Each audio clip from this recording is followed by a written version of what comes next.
కడప జిల్లా ప్రొద్దుటూరు మండలంలో ఇటుకల బట్టీలో ఆత్మహత్య చేసుకున్న వ్యక్తి పణబాక బ్రహ్మం తాలూకు సమాచారంపై పోలీసులు పలు అనుమానాలు వ్యక్తం చేస్తున్నారు. దీంతో పాటు మృతుడి సోదరి శివలక్ష్మి కూడా పలు అనుమానాలు వ్యక్తం చేసింది. ఈ ఘటనలో ఇటుకల బట్టి యజమాని బెంగళూరు శ్రీనివాసులు రెడ్డిని, మృతుడి భార్య నాగలక్ష్మిని విచారించాలని డిమాండ్ చేసింది. ఈ మేరకు ఏర్పాటు చేసిన మీడియా సమావేశంలో ఆమె మాట్లాడుతూ ఆత్మహత్య చేసుకున్నట్లు ఆనవాళ్లేవీ లేవంది. ఇదంతా చూస్తుంటే తన అన్నను కొట్టి చంపారని ఆవేదన వ్యక్తం చేసింది. ఈ నేపథ్యంలోనే తనకు లోకల్ పోలీసులపై నమ్మకం లేదని, ఈ ఘటనను డీఎస్పీ, ఎస్పీల సమక్షంలో విచారణ జరపాలని కోరింది. చెప్పినాడు. అయితే మేము హాస్పిటల్కి వెళ్ళి చూసిన మళ్ళీ 10:18 వాడు సచ్చినాడు. ఇదే మాట మా నాన్నకు చెప్పినాడు. వాడు సచ్చినాడు, పోండి మీరని చెప్పినాడు ఆయన. మేము హాస్పిటల్కి వెళ్ళి చూడగా మేము వెళ్ళేసరికి వీళ్ళందరూ అక్కడ ఆల్రెడీ కేసులు అవి ఇవి అందరూ రెడీగా ఉన్నారు. మా అమ్మను కొంచెం మాట్లాడడానికి కానీ దానికి కానీ కొంచెం నిరాకరించినారు.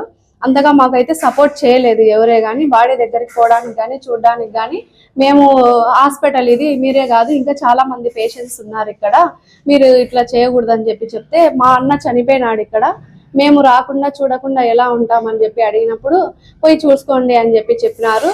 మమ్మల్ని ఒక వితిన్ 5 minutes లోనే బయటికి పోయినారు. మేము వెళ్ళి రూరల్ పోలీస్ స్టేషన్ లో కంప్లైంట్ ఇవ్వడానికి వెళ్ళినప్పుడు మాకు కొన్ని చాలా అడ్డంకులు అయితే జరిగినాయి. ఫస్ట్ మాకు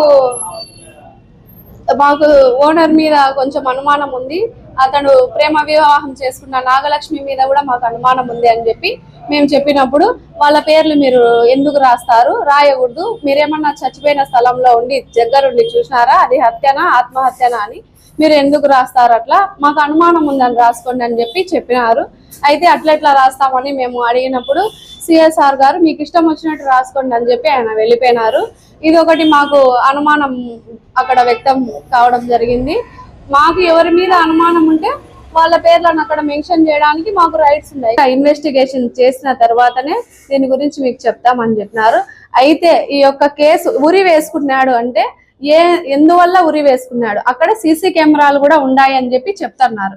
కానీ ఆ సీసీ కెమెరాలలో ఏముందంటే జస్ట్ మీ అబ్బాయి వచ్చినాడు, బాత్రూమ్ పోయి కాళ్ళు కడుక్కున్నాడు, తర్వాత లోపలికి పోయి గడ పెట్టుకున్నాడు, అదొక్కటే చెప్తున్నారు. కానీ అంతకు ముందు ఏం జరిగింది, ఉదయం ఏం జరిగింది, తర్వాత ఏం జరిగింది, ఇది ఏది మాకు తెలుపలేదు వాళ్ళు ఎవరే. కానీ మేము అడిగినప్పుడు రాత్రి ఈ రోజు